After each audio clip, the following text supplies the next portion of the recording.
the business is. SCP-1471 MalO I don't even know what that says. Hold on. SCP-1471 MalO version 0. All right. Hopefully this is like some computer shit. I don't know. But shout out to Rubber. Y'all already know how we do. You know, let's not pretend like we don't do this all the time. So let's go ahead and get into this and see what it's talking about. Viewer discretion is advised. They felt helpless. All they could do was just sit in the bathroom and hope they would go away. The room felt like their only safe haven until they were exposed to them for too long. Hello everybody, I'm the Rubber. Today we bring you SCP Foundation Euclid Class Object SCP-1471. SCP-1471, also known as MalO version 1.0.0, is a free 9.8 megabyte application for mobile devices, distributed in online application stores with this description. So, is it a real app? Hold on. What if it's a real app, bro? What if I, you know what I mean? I know niggas made the app. I knew somebody made the app. I knew there was some dickhead who gonna make the app. I knew it. I knew somebody was gonna make the app. You know damn well that's not on the Apple App Store. We know it's not on the app. Hold on, let me check. Cause this is only Google Play will let something like this slide. If I look on iPhone and I see this, I'm spazzing. MalO, or yeah, that's a 0, right? Yeah, there's nothing like it, bro. There's nothing like it, bro. There's nothing like it. There's something wrong with y'all. There's something wrong with y'all Android users. Never settle for those awkward feelings of being alone ever again. MalO is an exciting and interactive experience that will keep you engaged and intrigued. The anxiety of social situations can be nerve-wracking, but after just a few hours of MalO, you will soon forget all about those painful emotions of disappointment. What's on the app? Be part of the new craze that is quickly becoming the next social substitute. Remember, the more you participate, the more MalO will engage you. Your experience is completely up to you. Absolutely no ads. Enjoy. 1471 has no listed developer and is somehow able to bypass the application approval process to go directly to distribution. 1471 is also able to avoid removal by other program manager applications. After SCP-1471 is installed, it will then begin to send the user images through text messaging every 3 to 6 hours. All images will contain SCP-1471-A, either within the background or foreground. SCP-1471-A appears as a large humanoid figure with a canid-like skull and black hair. So, yeah, I seen that movie before. I forgot what it's called. There's 2 movies like that. There's the one where it's like the girl and the guy, and they like have to keep doing crazy dares to like ante up, or like they'll get killed or something. And then there's the other app where it's what is it? It's like it shows how long you live, and when your time is up, you die. I'm gone later. Peace out.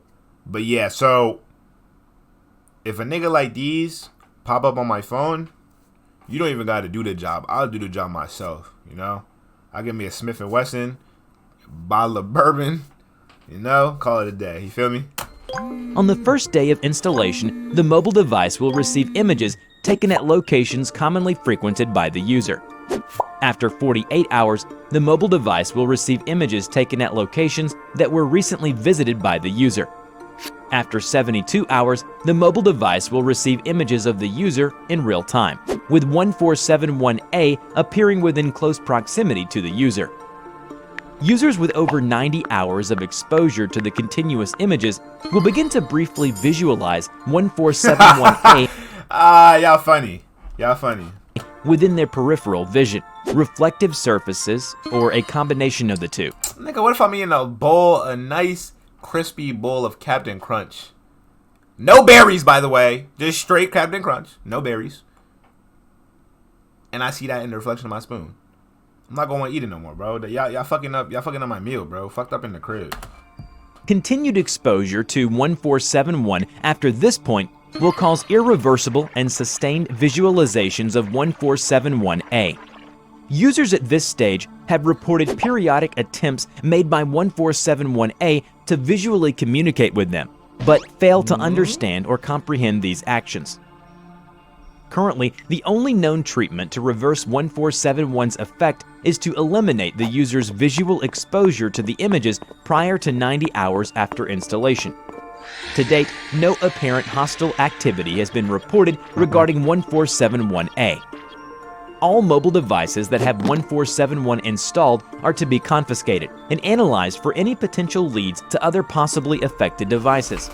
Afterwards, affected devices are to have their batteries removed, be assigned a designation, and be placed in Storage Unit 91 at Research Site 45.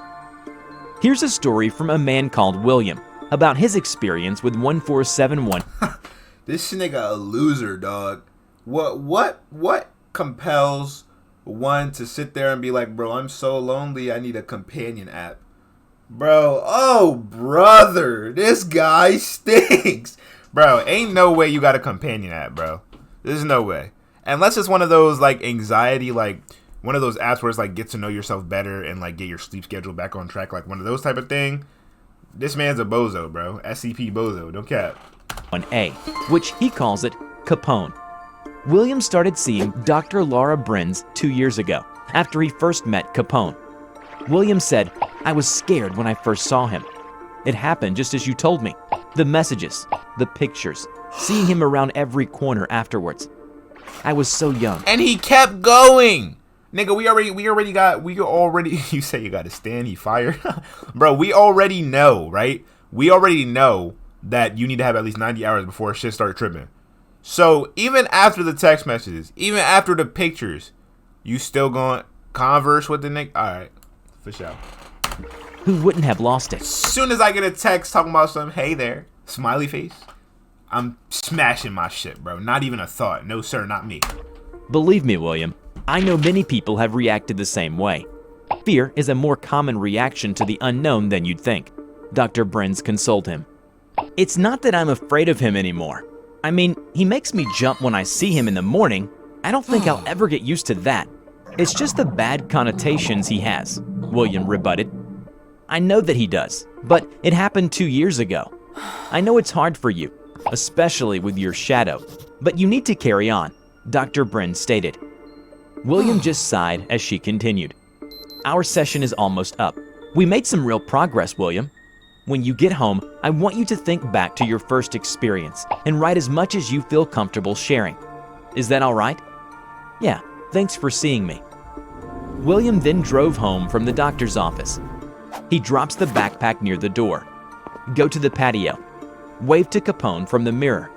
Fridge. Drink. Chair. Crash.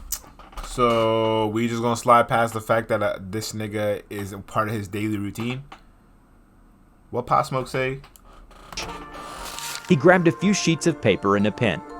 Bit by bit, he pieced together the sequence of events that led up to this point. According to William, Capone had been with him ever since he was 15 years old. One day, Sarah, William's sister, told him about an app that she downloaded. She said to William, "It tracks you through your phone's GPS and sends you pictures of the places you've been, with a really cute monster placed in the photo to make it look like it's following you." Her description of it sounded pretty. All right.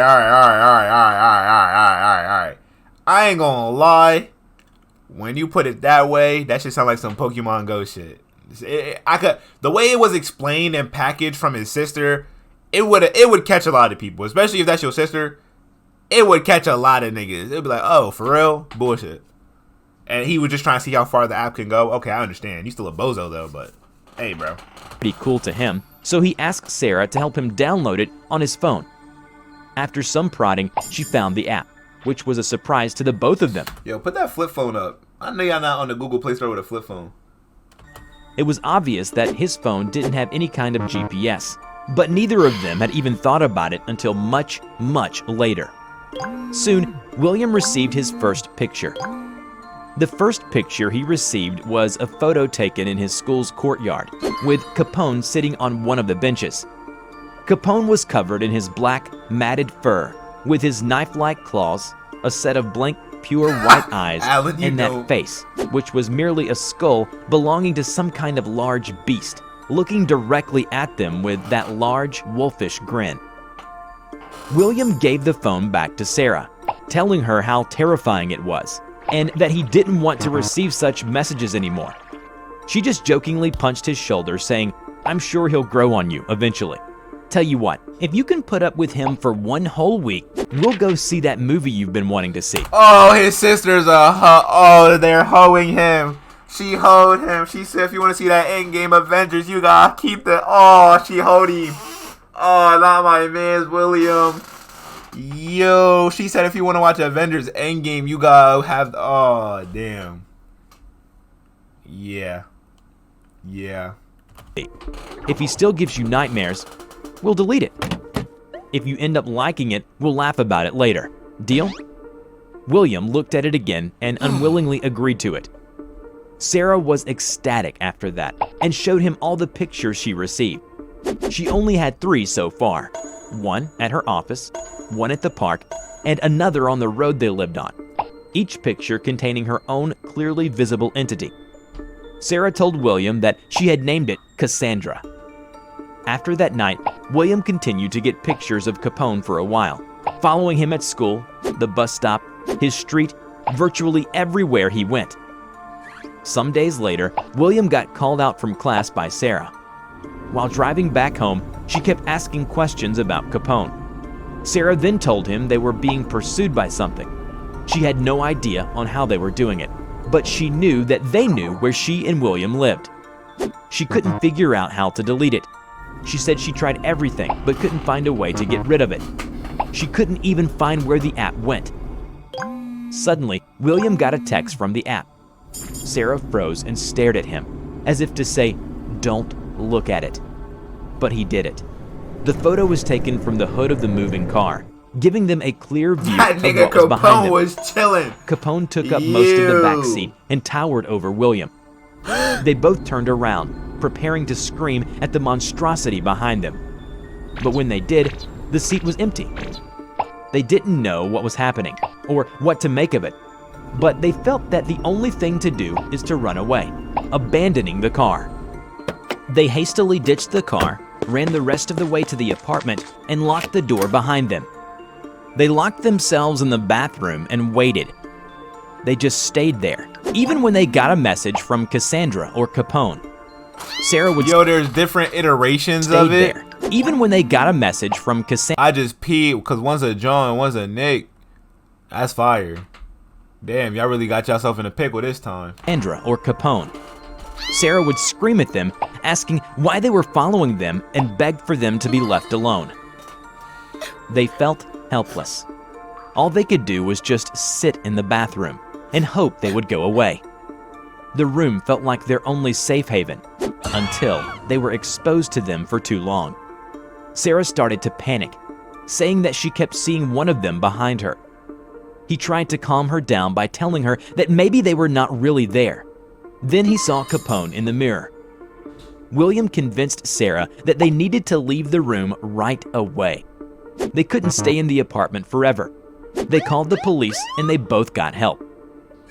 Everyone's case was different in terms of interaction, but for William, Capone was always in a mirror or some reflective thing large enough to show it.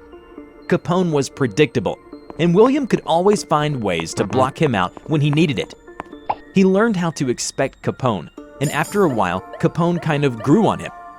Capone always seemed to try and interact with him, even if William didn't understand what it was trying.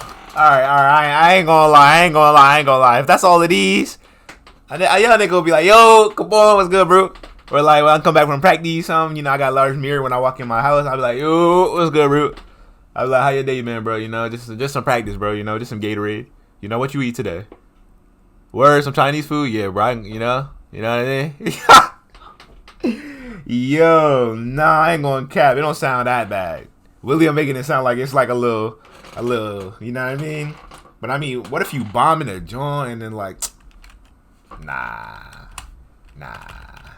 Trying to say most of the time. But he would greet Capone with a casual wave as he passed by it from the living room mirror. And eventually, Capone started to wave back. What? Capone kind of became a constant companion to William. However, Sarah was not as lucky as William. Her case was much more Yo, Nora,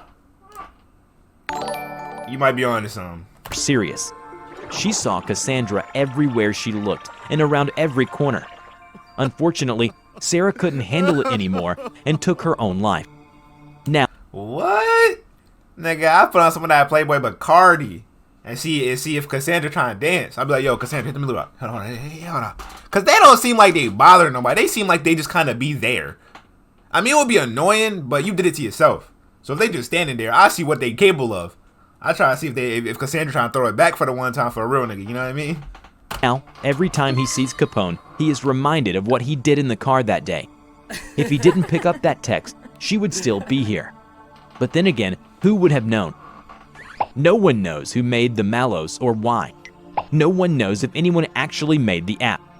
2 years since the incident, William learned how to get used to Capone being there and carry on with his life. Despite everything, William found himself talking to it, like one would talk to a dog or cat about their day when they're alone. William always said to Capone, "At least I know you're interested." Before That's what I'm saying. You feel me? That's what I'm saying. That nigga Capone, you know? When you just sitting there bored, fucked up at the crib, you just be like, yo, Capone. Shit. I mean, you said what's more sad is he didn't get to see the movie. You don't know that. You don't know that. You don't know that. You don't know that. You don't know that. She. I mean, it is what it is. Hey, bro, this was fire. This is one of the better. This is one of the better rubber ones, bro. This was fire.